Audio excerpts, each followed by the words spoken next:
주의 이름으로 환영합니다.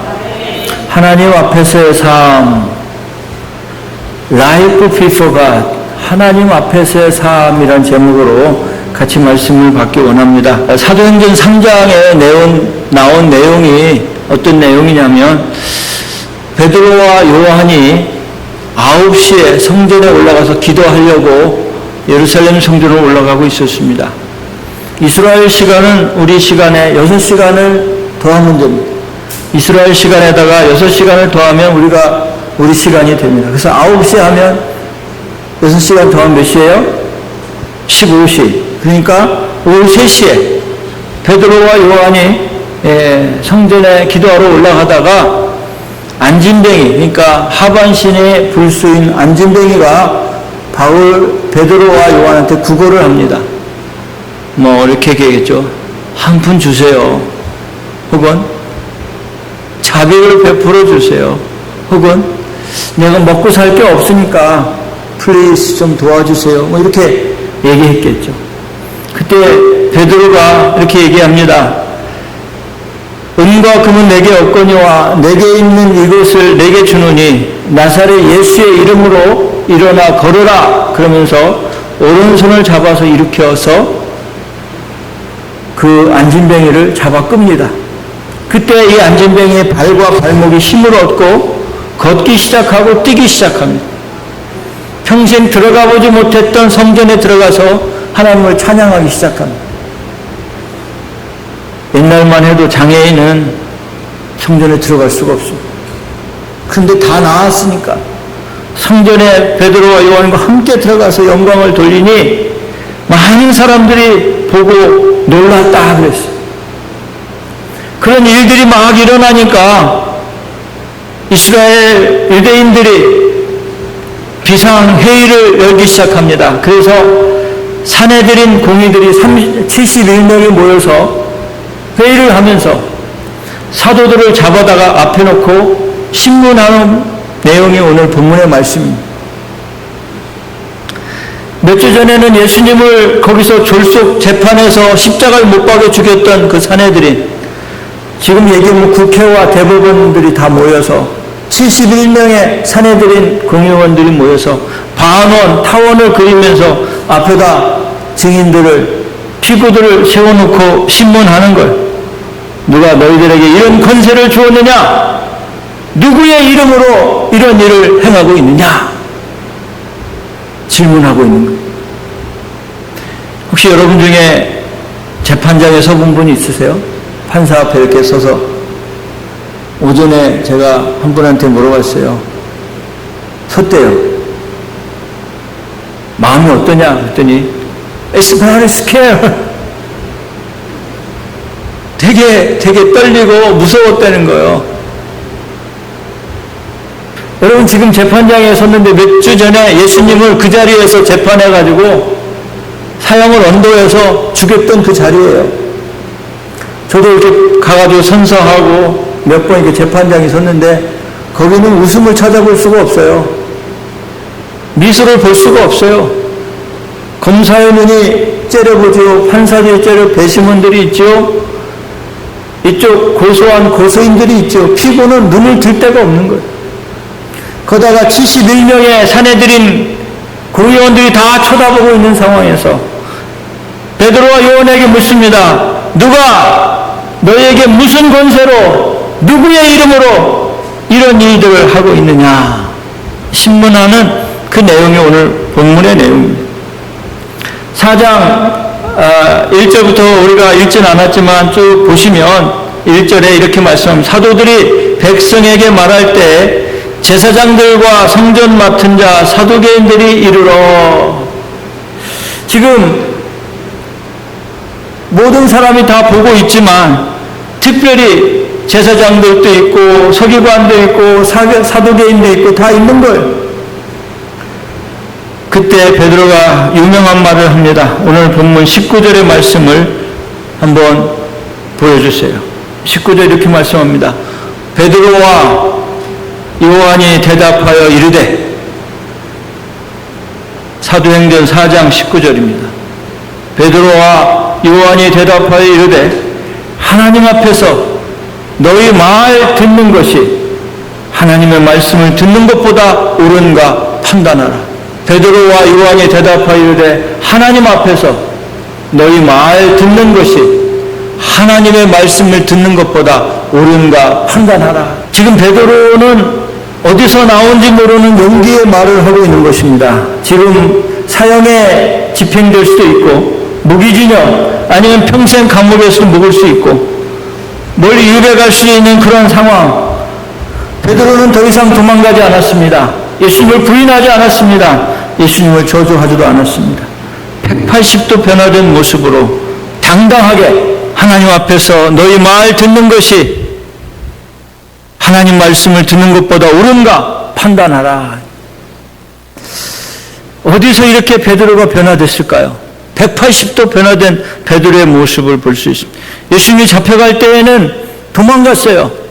그리고 멀찍이 서서 너도 저와 같은 무리 아니냐라고 했을 때 나는 모른다, 나는 아니라 라고 3번 부인했던 베드로가 오늘 자기의 목숨을 걸고 내가 너희들 말 듣는 것이 옳으냐, 하나님 말씀 듣는 것이 옳으냐 판단하라, 이렇게 강력하게 고백하고 있는 것입니다.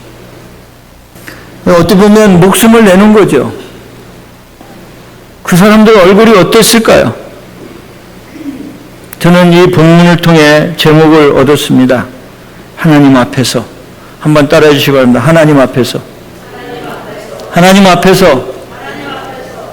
여러분 오늘 또 하나님 앞에서 살고 있습니까? Life before God. 하나님 앞에서의 삶.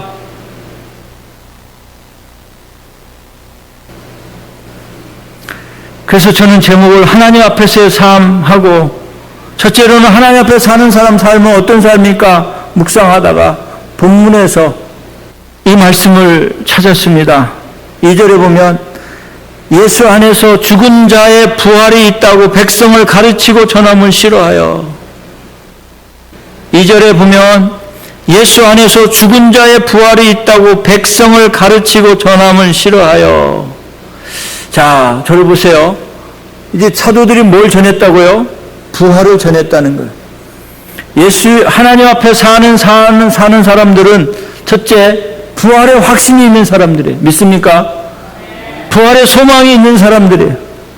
사내들인 의원 앞에서 네가 무슨 권세로 누구의 이름으로 이런 일을 하고 있느냐? 예수의 이름으로 어떤 것도 전하지 말라고 우리가 말하지 않았느냐? 그러면 잡아다 죽인다고 우리가 경고하지 않았느냐? 그랬더니 베드로가 내가 하나님 앞에서 너희들 말 듣는 것이 옳으냐 하나님 말 듣는 것이 옳으냐 판단하라. 그들은 부활 전하는 걸 싫어했다고 그랬어요. 자, 2절 보세요. 다시 한번. 예수 안에서 죽은 자들이 부활이 있다고 백성을 가르치고 전함을 싫어하여 그랬습니다. 1절에 보면 사두개인들, 성전 맡은 자, 제사장들, 이들이 예수님을 부활을 전하는 걸 싫어했다고 그랬어요. 여기서 싫어했다는 말은 그냥 디slike가 아니라 증오했다는 거예요. 죽이려고 달라들었다는 거예요. 아니 이 자식들이 말이야 누가 복음을 전하라고 했어 이러면서 막 진노하는, 그게 바로 싫어했다는 이 단어예요. 왜 부활을 싫어했을까요? 사두개인들은 부활을 믿지 않는 사람들이에요. 영혼이 없다는 사람의 이 땅의 삶이 끝이라는 거예요. 천사도 없다는 거예요. 그리고 모세오경 외에는 믿지 않는 사람들이 성전 맡은 자, 사두개인들이에요. 그들이 부활을 전하니까 싫어하는 거예요. 부활이 어디 있느냐 이놈들아.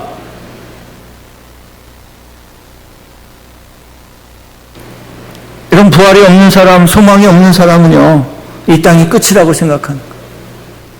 그러나 예수님이 부활하셨고 예수님 부활의 첫 열매가 되어서 이제 나도 부활이 있다고 생각하는 사람들은 부활의 소망을 갖고 사는 줄 믿으시기를 바랍니다. 제가 이번 주에 학원 예배를 부탁을 해서 제가 가서 파이놀에 가서 예배를 드렸습니다. 제가 그런 말씀을 전했습니다. 나도 여기 묘를 사놨다. 우리 집사람이 언제 죽을지 모르니까 자기 묘도 사놓고 내 묘도 사놨다. 근데 어딘지 모른다. 그러나 여기 어디 있을 거다. 파이놀을 나도 사놨다. 여러분 너무 슬퍼하지 마세요.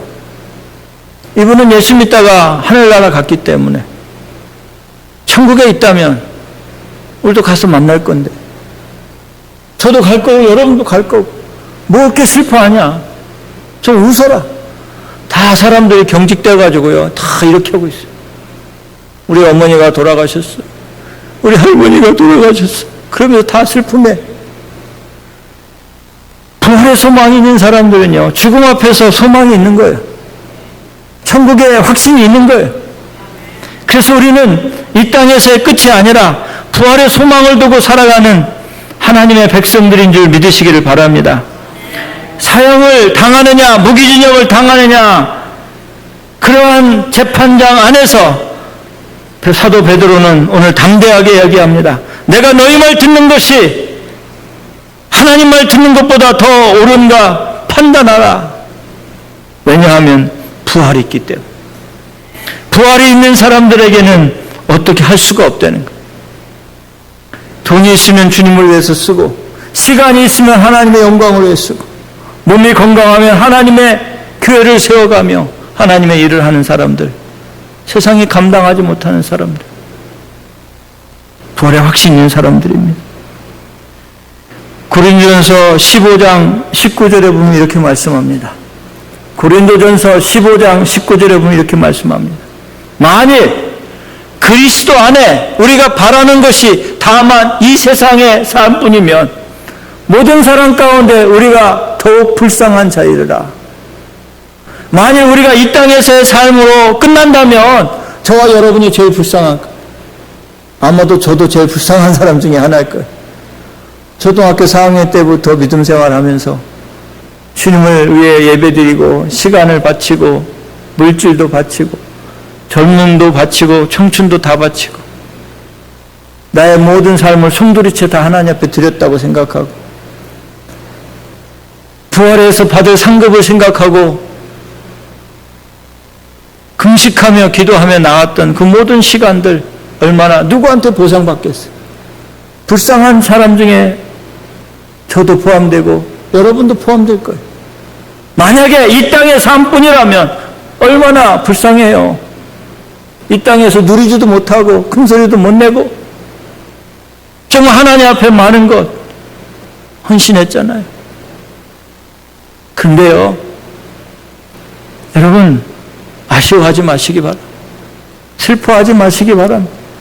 하나님 앞에 드린 것, 하나님 앞에 바친 세월들, 예배드린 것 다 하나님이 알고 계시고 기록하고 있는 줄 믿으시기를 바랍니다. 계시록 22장 4절 5절에 보면 이렇게 말씀합니다. 계시록 25장 4절 보시면 이렇게 말씀하고 있습니다. 그의 얼굴을 볼 터이요 그의 이름도 그들의 이마에 있느니라. 5절 다시 밤이 없겠고 등불과 햇빛이 쓸데없으니 이는 주 하나님이 그들에게 바치심이라. 그들이 세세토록 왕노릇하리로다. 여러분 주님과 함께 영원히 왕노릇하며 천국에서 살 수 있는 줄 믿으시기를 바랍니다. 그래서 저는요 우리 성도님들 부탁할 때 미안한 마음이 사실 좀 없어요. 와서 예배 드리세요. 피곤한데 피곤해서 와서 예배 드리세요. 성경 읽으세요. 제가 눈이 너무 어두워 돋보기 끄끄라도 읽으세요. 11조 드리세요. 시간이 있을 때마다 교회 와서 좀 섬겨주세요. 자꾸 이렇게 제가 얘기해도 미안한 마음이 없는 것은요 여러분이 받을 게 있기 때문에.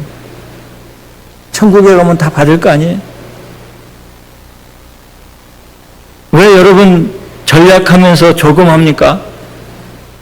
왜 지금 많은 거를 누리며 살면 좋은데 왜 못 누리고 막 쪼개서 힘들게 살면서 저금합니까? 보다 나은 미래를 살기 위해서 그런 거 아니에요? 여러분 천국에 가서 여러분이 상급을 받고 하나님과 영원한 삶을 산다는데 이 땅에서 왜 못합니까? 우리 권춘영 권사님이 여기 계신데 참 죄송한데요. 몇 년 전에 저한테 와가지고 막 이렇게 안절부절 왔다 갔다 하시는 거예요. 그래서 왜 그러시냐 그랬더니 목사님 이 반지를 좀 팔아달라고 그랬어요. 왜 그러시냐고. 요즘에 재정이 없어가지고 그게 힘든 거 내가 아는데 이 반지 아무래도 그래도 값이 얼마 나가지 않겠냐고. 근데 이 반지 하나밖에 없는 거잖아요. 오래돼서 비싸긴 하겠지만 이거 하나밖에 없는 건데 이거 왜 팔려고 하세요? 그냥 가져가세요. 근데 아니라고. 그래서 결국은 그걸 팔아가지고 하나님 앞에 드렸어요. 우리 교회 곳곳에 그런 분들이 많이 계세요. 그분들의 눈물과 땀과 희망이 그 헌신이 없으면 우리 교회가 이렇게 세워져 갈 수가 없어요. 장로님들, 안수집사님들 눈물로 교회가 세워지고요. 헌신으로 세워지는 거예요. 정말 눈물이 겹도록 제가 다 그걸 기억하면서 하나님 앞에 기도할 때마다 우는 거죠. 예배 드릴 수 없는 사람들이 와서 예배를 드리고 말도 안 되는 그런 상황에서도 하나님 붙잡고 울면서 찾고 부르짖는 사람들 보면서 정말 제가 눈물로 기도하지 않을 수 없어요. 사랑하는 성도 여러분, 여러분에게 만약에 부활의 소망이 있다면 좀 더 이 땅에서 갖기를 원하시기보다는 내려놓으시기를 바랍니다. 좀 더 누리시려고 하는 것보다 남을 더 헌신하고 대접하시길 바랍니다.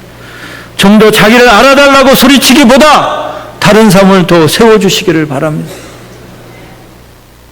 자기 의의를 내세우고 명예를 내세우고 돈을 내세우고 권세와 쾌락의 삶을 사는 것이 아니라 부활의 소망을 가지고 난 이 땅에서 이렇게 힘들지만 그러나 장차 내가 누릴 그 영광은 지금의 고난과는 좋게 비교할 수 없다. 이러한 신앙 고백이 여러분에게 있기를 주님의 이름으로 축원합니다. 부활의 소망이 있는 삶을 사시는 분들은 오늘 하나님 앞에서 사는 분들입니다. 그분들은 하나님이 책임져 주실 것이고 천국에서 영원한 삶으로 주님과 함께 사실 줄로 믿습니다. 두 번째는요, 하나님 앞에서 사는 사람 어떤 삶일까? 오늘 말씀해 보니까 19절 하나님 앞에서 너희 말 듣는 것이 하나님 말씀 듣는 것보다 옳은가 판단하라. 이분들의 삶은 어떤 사람이었냐면 복음 전하는 삶이었습니다. 12절 우리가 오늘 읽지는 않았지만 이렇게 말씀하고 있어요. 사도행전 4장 12절에 보면 다른 이로서는 구원을 얻을 수 없나니 천하 사람 중에 구원 얻을 만한 다른 이름을 우리에게 주신 일이 없습니다 하였더라. 여러분, 다른 이름으로서는 구원 얻을 수 없습니다. 오직 예수 그리스도의 이름으로만 구원을 받을 수 있습니다. 이 땅에서 우리가 살면서 복음 전하는 이 사명은 우리에게 리콰이먼트예요. 여러분, 대학교에 가면 필수 과목이 있고 선택 과목이 있어요. 필수 과목을 리콰이먼트라고 그래요. 선택 과목을 셀렉트라고 그래요. 하나하나 고를 수 있어요. 이거 하고 싶으면 이거 하고 싶으면 저거 하고. 그러나 리콰이먼트는 그 전공자가 꼭 들어야 되는 거예요. 교수님한테 눈이 나면 안 되는 거예요. 그래서 전공 교수님하고 눈이, 근데 그건 꼭 이수를 해야 되기 때문에 공부를 하는 거예요. 리콰이먼트예요. 그런데요, 이 전도는 해도 되고 안 해도 되고 선택사항이 아닙니다. 전도는 여러분이 믿음으로 사는 그 순간 마지막까지 해야 되는 하나님의 명령이요 예수 그리스도의 유언인 줄 믿으시기를 바랍니다. 교회는 예수님이 피로 값주고 사신 거예요. 여러분, 교회를 세워나가기 위해서 여러분의 삶을 바친다면 하나님이 여러분 삶을 책임져 주실 줄로 믿습니다. 전도를 멈추면 그냥 일상적으로 신앙생활 하는 것 같지만 사실은 죽은 신앙으로 되기가 쉽습니다. 왜냐하면 전도는 예수님의 명령이고 전도는 마지막 예수의 피 맺힌 소원이기 때문에 그렇습니다. 이렇게 가끔 성도들이나 또는 교역자들하고 이렇게 전사님들하고 목사님들 식사할 때, 이거 식당에서 식사할 때 웨이터나 웨이트레스 오면은 이렇게 다 깔아주고, 한 사람이 그 젊은이 그 교회 다니시나? 예수 믿나? 그러면 갑자기 분위기가 딱 다운되잖아요. 그쵸? 가끔 그렇게 이렇게 묻는 사람들이 있어요. 그럼 갑자기 밥 먹는데 왜 저렇게 분위기를, 나중에 혼자 만나서 하든지 하지 뭐 이럴 때 있잖아요. 그런데 그 다운된 분위기 속에 만약에 그 웨이터가 그날 그러시냐고, 내가 옛날 주일학교 다닐 때는 뒤에 다녔는데 지금은 안 다닙니다. 그러냐고. 그래서 정중하게 전도지도 주면서, 젊은이 내일 어떻게 될지 모르는데 우리가 오늘 예수 믿고 천국 가야 되지 않겠습니까? 그럼 다 듣는 거예요. 사람들이, 거기 앉은 사람들. 어쩔 수 없이. 그러면서 오늘이라도 하나님 생명이 들어가면 당신 천국 가려면 예수를 믿어야 됩니다. 예. 제가 너무 바빠서 주일날도 일하는데 하여튼 내가 예수 믿겠습니다. 그러면 손 붙잡고 기도하고. 그게 그 상황에서 좀 unstable하고 uncomfortable하고 할 수 있어요. 그런데 여러분, 그 순간이 그 사람을 살리는 순간이라니까요. 일생에 한 번 터닝 포인트가 되는 그런 순간이. 부부 간에도, 자녀와 부모 간에도, 친구 간에도 수다는 많이 떨고 시장도 보러 가고 여행도 같이 가는데 정작 중요한 복음을 전하지 못해서 지옥 간다면 그 핏값을 여러분한테 찾는 거예요. 제가 어떤 권사님한테 한국 나가면서, 권사님 한국에 있는 아들을 제가 만나고 올게요. 전화번호하고 그 주소 알려주세요. 목사님 됐어요. 그렇게 살다 되지라고 해요. 이러는 거예요. 이 사람 믿음이 있는가 없는가. 내가 가서 만나주겠다고. 만나서 전도해 주겠다는데. 정말 아들을 사랑한다면, 목사님 정말 바쁜 일정인데 목사님 어디 거기까지 지방까지 내려가셔서 그러시려고. 정말 고맙습니다. 그렇게 해야 되는 거 아니겠어요? 오늘 우리는 복음에 대해서 너무 감각이 없이 무감각하게 살 때가 너무 많습니다. 2020년 1월 16일 선교신문에 보면 하루에 평균 8명 이상이 그리스도인들이 순교를 당하고 있습니다. 세계에서. 하루에 26개 교회가 공격당하고 있습니다. 그래서 없어지는 교회가 많이 있습니다. 다시 말하면 3시간에 1명씩 순교당하고 있고, 이 예배 시간에도 한 교회가 공격당하여 없어지고 있습니다. 오늘 우리는 전도 지향적인 삶을 살아야 됩니다. 그렇지 않으면 매너리즘에 빠져서 내 신앙에 생명력이 없고 내 신앙에 구원의 확신도 없고 그런 쪽으로 흘러가게 됩니다. 감사도 없고 기쁨도 없고 자꾸 말이 많아지는 거예요. 저도 3개월 동안 전도를 못했어요. 이 팔이 부러지니까 전도지를 들 수가 없는 거예요. 주머니에 넣다가 한술 주면 좀 그렇고, 이 잡고 있으면 자꾸 놓치는 거예요. 힘이 없어. 안 되겠다. 나도 전도를 해야지. 전도를 안 하니까 새신자도 안 오는 거예요. 그래가지고요, 2주 전부터 나가서 전도를 하는데 힘이 없어요, 여전히. 그 전도지를 많이 못 들고 있는 거예요. 조금 들고서 전도하기 시작한. 여러분, 전도는요, 관계 전도를 하든, 노방 전도를 하든, 신방 전도를 하든, 문서 전도를 하든, 축구 전도를 하든, 외침 전도를 하든, 카톡으로 말씀을 전해주든, 여러 분야에서 여러분이 전도로 하나님 앞에 나아갈 수 있기를 예수님의 이름으로 축원합니다. 마틴 루터가 종교개혁을 할 때, 보름스에 의회에서 종교 재판을 할 때, 마틴 루터, 너 오늘까지 잘못한 거 다 용서해 줄게. 자꾸 예수님을 말하지 말고 부인하고 오늘 잘못했다고 하면 너 살려줄게. 종교재판이 일어났습니다. 무시무시한 종교재판. 죽음을, 사형을 앞에 놓고 있는 이 마틴 루터가 그 얘기를 들었을 때 얼마나 좋았을까. 근데 마틴 루터가 이렇게 얘기합니다. 영어로 이렇게 얘기합니다. Oh my God, here I stand. 주님, 제가 여기에 서 있습니다. 죽음 앞에 서 있습니다. 내가 어찌 주님을 부인하겠습니까? 내가 어찌 종교 개혁을 멈출 수가 있겠습니까? 주님, 나를 도와주세요. 나를 도와주세요. 그러면서 울었다고 합니다. 여러분, 우리가 복음 전하는 거 mandatory, requirement. 반드시 해야 되는 거예요. 여러분의 가정, 자녀, 부모, 친구들, 여러분 주위에 하나님 만나게 하는 사람들 전도해야 되는 거예요. 해도 되고 안 해도 되고, 전도는 전사님만 하는 게 아니고, 전도는 목사만 하는 게 아니라 여러분이 직접 해야 돼요. 우리 교회가 빈자리가 많아서 우리 교회 유지가 안 돼서 no! 그게 전도의 목적이 아니에요. 하나님이 여러분에게 명령하셨고 영혼 구원을 위해서 하나님이 예수님이 이 땅에서 죽으셨기 때문에 그렇습니다. 여러분, 돈과 영혼을 바꿀 수 있다면 돈 얼마든지 내세요. 그래서 영혼을 구원하시기 바랍니다.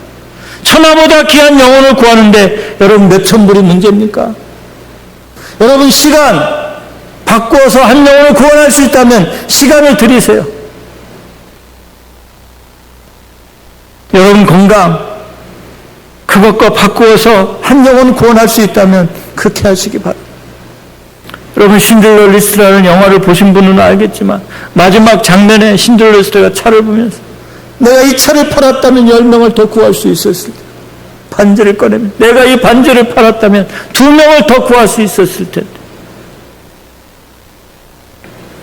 영혼, 한 영혼이 천하보다 귀하다고 주님 오늘 말씀하십니다.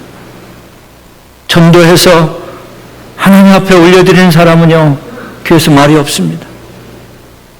말이 많은 사람은 전도 안 하는 사람. 나를 좀 알아달라고, 내 이름을 좀 높여달라고, 내 의견을 좀 관철해달라고. 그게 교회에 와서 할 일입니까? 그게 교회에 와서 여러분들이 해야 될 일입니까? 영혼 구원에 와가지고 한 영혼이 세워지는 걸 보고 기뻐하면서 세례받는 것을 보면서 환영하면서 꽃다발을 그에게 주면서 하나님, 나에게도 한 영혼을 주셔서 고맙습니다. 하나님 앞에 기뻐해야 되지 않겠습니까? 저와 여러분이 주님 앞에서 정말로 서갈 수 있는 전도의 사명자들이 되시기를 예수님의 이름으로 축원합니다. 지난주에 어떤 목사님이 설교하시는 걸 제가 들었는데 그러시더라고요. 유교 사변을 겪은 여러분 어떤 불행한 일이 있어도 여러분은 견딜 수 있지 않아요? 그러시더라고요. 유교 사변을 겪은 사람들은, 피맺히게 겪은 사람들은 어떠한 경우도 다 이길 수 있다고 그러시더라고요. 여러분, 6.25 때 굶어보시고 전쟁에 피비린내나는 그러한 상황 속에서 살아나신 분들은 정말 하나님 앞에 다 할 수 있잖아요.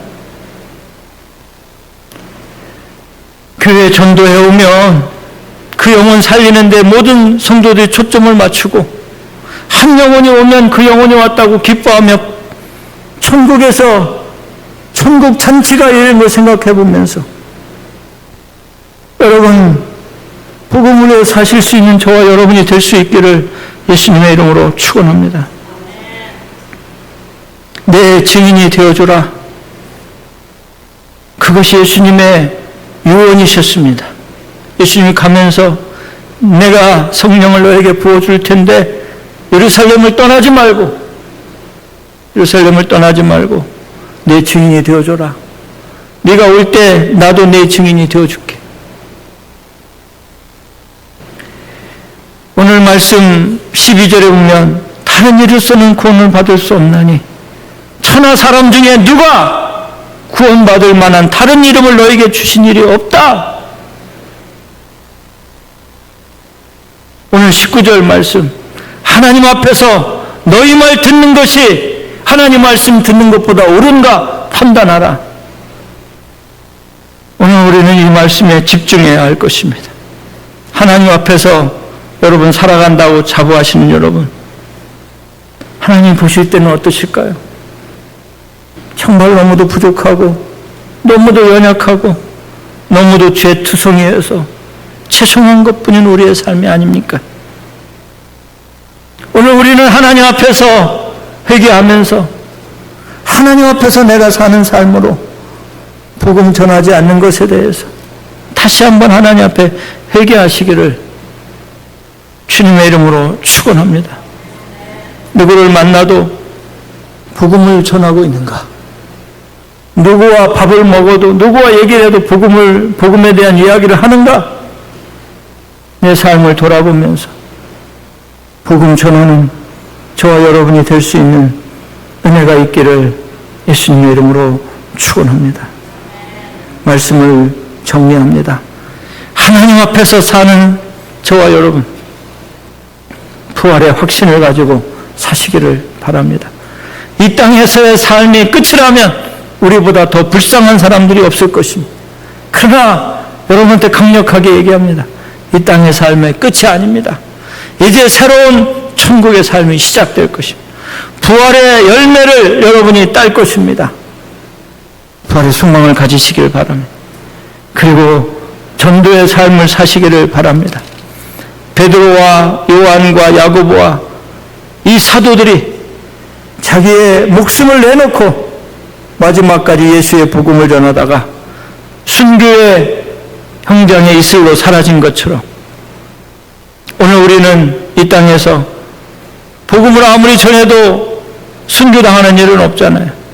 마음껏 전하고 여러분의 가정과 여러분의 친구들, 여러분이 만나는 사람들 주님 품으로 인도하고 하나님께 갈 수 있는 저와 여러분이 되시기를 예수님의 이름으로 축원합니다.